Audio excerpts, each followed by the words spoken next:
But I realized after we landed and the adrenaline had finished hitting that I was like, there were a lot of things that could have gone wrong here.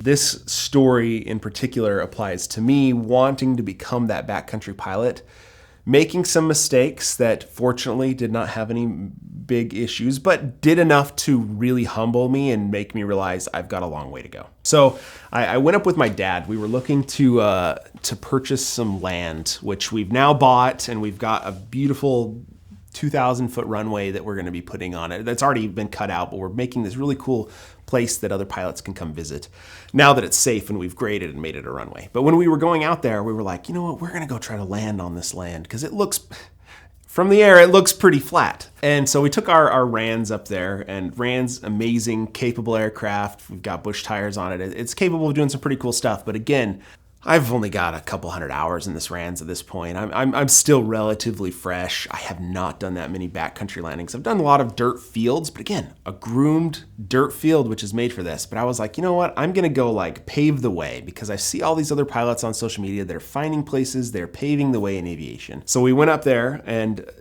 there were like three major mistakes we made. First off, we flew me and my father in this plane. I'm a big guy, and he's a big guy. We're both over 200 pounds. And so just us in this plane, we're already like fairly heavy. The next problem was like having roughly half fuel tanks full of gas. So like we're getting even more heavy. And then the third problem was we did this in August.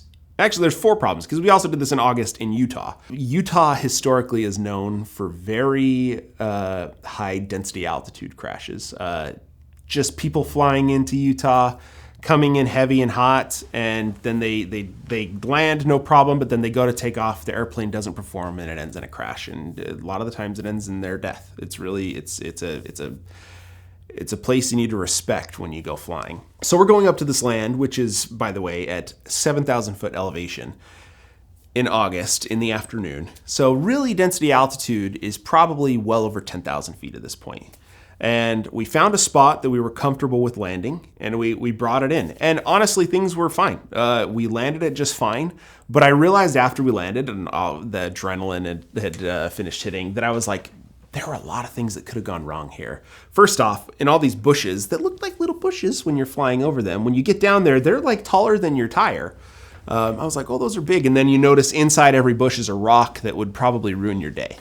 So just so many little things that you don't quite see that, again, which is also another push for very aggressive inspection passes, which is something like Trent Palmer's dealing with in the FAA right now, is pilots need to be really good about their inspection passes, and the FAA need to make sure that pilots can make those inspection passes safely, because people are worried about if they don't come in for a landing and they fly too close to something, you could get in trouble. Inspection passes are very important, and I learned this really quickly on this when I came in for this. So we landed. Plane was fine. Everything was fine. We parked the plane, went and did our exploring in the land, and then came back and got ready to take off. We took off along a cutout of grass that essentially was like in this giant field. And it was like they must have cut out for like maybe a gas line or something like that. It was like a good runway for us. But I mean, I had maybe 900 feet, which sounds like a lot. But at 10,000 foot density altitude, two people, like very, very heavy, and then also uneven terrain. An airplane struggles to take off in that kind of those conditions. So we got in the airplane, and we had like, I regret even talking about this. Like I was like a lot of decisions that I'm like, I should have really rethought this. At the end of this was kind of like a divot that if we didn't get off before that, it could have been not great. Just say it wasn't like massive, but it was enough that like if we weren't building up enough speed and taking off properly, it could have ruined our day real quick. But yeah, we pushed in the power. I'm doing everything I can to keep it in this stretch of grass. And while I felt comfortable that things were going faster, every little bump was just slowing us down enough that like getting off the ground was getting kind of sketchy. And we ended up making it off the ground, maybe 15 feet before that divot. It was very close. And it was something that like after we took off, I was like, I just rethought all of the skills that go into landing and exploring these places and how lacking I was in some of those. And I'm very, very fortunate in the sense of like not a lot of pilots get to learn a major lesson flying and walk away from it without any issues. And I was very fortunate to have that, but I had also enough of that, just seeing all the things that could have gone wrong that fortunately didn't.